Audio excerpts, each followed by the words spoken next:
Welcome back to my channel my beautiful আর্থে আপনাদের সকলকে স্বাগত জানাই বন্ধুরা। মহাভারত শুধু হিন্দু ধর্মেরই নয়, গোটা মানব জাতিরই ধর্মগ্রন্থ। একটি আদর্শ ধর্মগ্রন্থ হওয়ার কারণে সকল মানব জাতিকে এই ধর্মগ্রন্থ একবার হলেও পড়া উচিত। মহাভারতে জীবন সম্পর্কিত সমস্ত ঘটনারই বর্ণনা দেওয়া আছে এবং তাদের সমাধান নিয়েও যথাযথ ব্যাখ্যা দেওয়া আছে এই গ্রন্থে। এই গ্রন্থে দেশ, ধর্ম, ন্যায়, রাজনীতি, সমাজ, যুদ্ধ, পরিবার, বিজ্ঞান, আধ্যাত্মিক জ্ঞান প্রভৃতি সমস্ত বিষয়েরই বর্ণনা পাওয়া যায় এই গ্রন্থে। পঞ্চপাণ্ডব যখন বনবাসে যাচ্ছিলেন তখন তারা ভগবান শ্রীকৃষ্ণকে প্রশ্ন করলেন যে, হে প্রভু, এখন তো দ্বাপর যুগের অন্তিম সময়, আপনি আমাদের বলতে পারেন যে পরবর্তী কলিযুগ কেমন হবে এবং কি হবে তার ভবিষ্যৎ? শ্রীকৃষ্ণ বললেন, আমি তোমাদেরকে এখনই কিছু বলবো না, এখন তোমরা বনে যাও এবং সেখানে যা দেখবে তা আমাকে বলবে, আমি তার প্রভাব কলিযুগে কিভাবে পড়বে তা বলে দেব।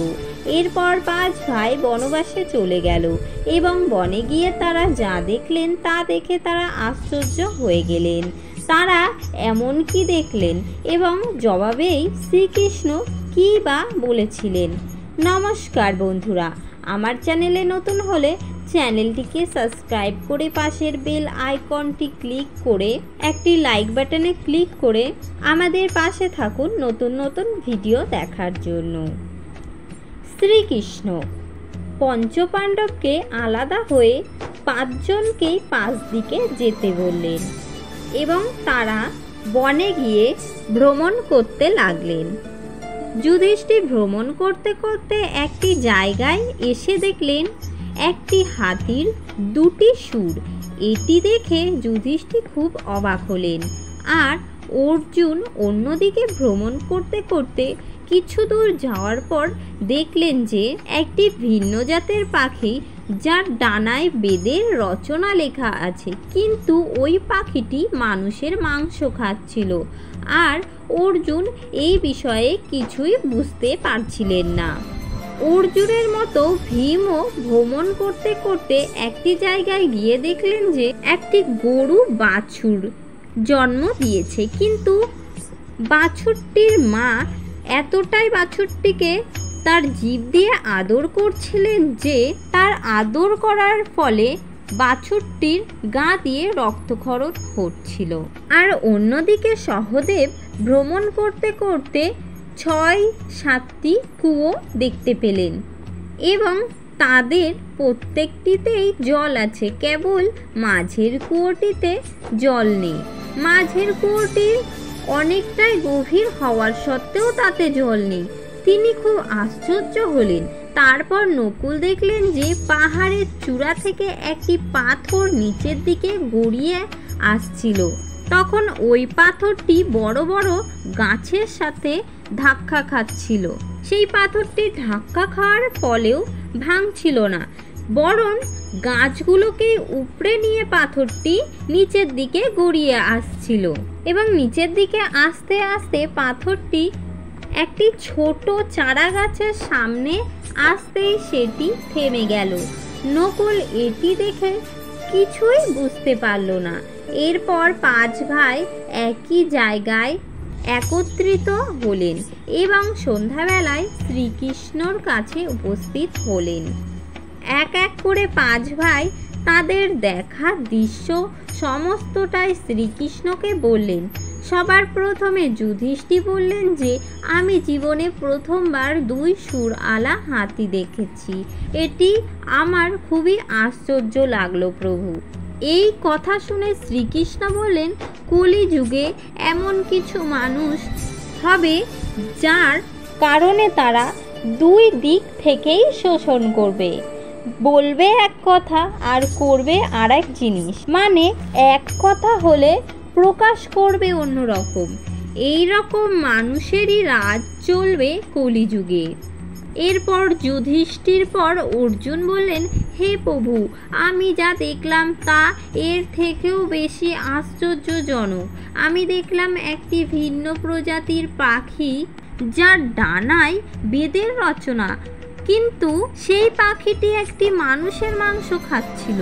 তখন শ্রীকৃষ্ণ বললেন যে কলিযুগে এইরকমই কিছু মানুষ থাকবে, তাদেরকে মহাজ্ঞানী বলা হবে, যারা বিজ্ঞানের চর্চা তো করবে, কিন্তু তারাও সাধারণ মানুষকে শোষণ করবে, আর তাদেরকেই পণ্ডিত বলা হবে কলিযুগে।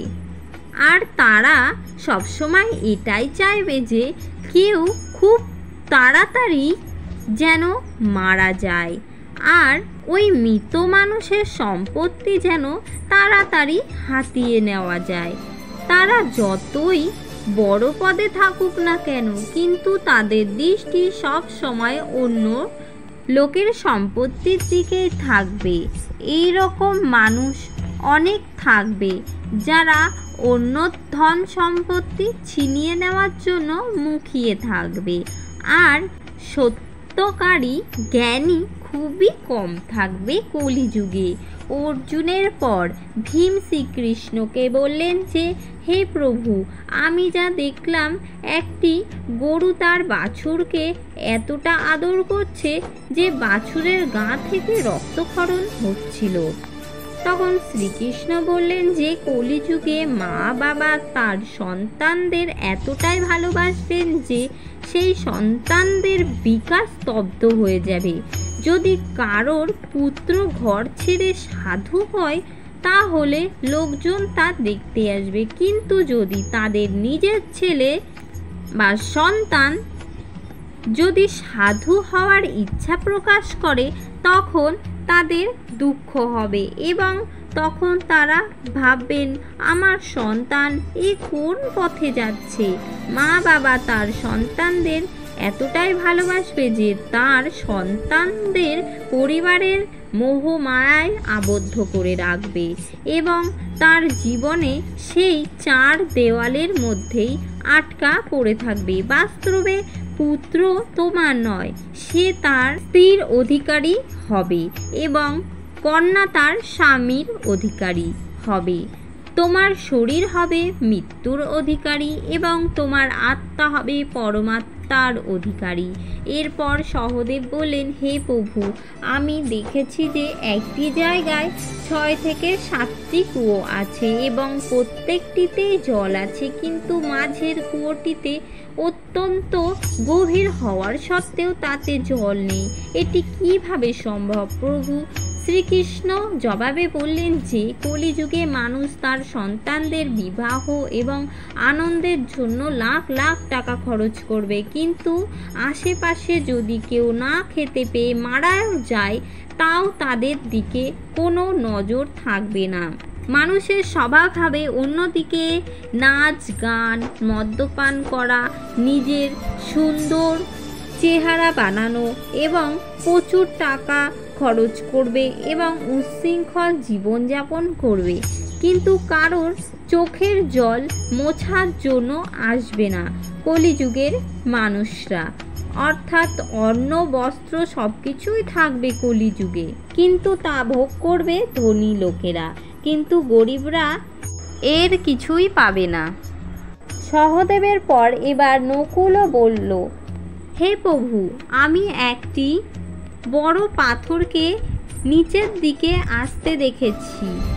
কোনো বড় গাছপালা তাকে আটকাতে পারল না, কিন্তু একটি ছোট চারা গাছের সাথে ধাক্কা খাওয়ার সময় থেমে গেল ওই বড় পাথরটি।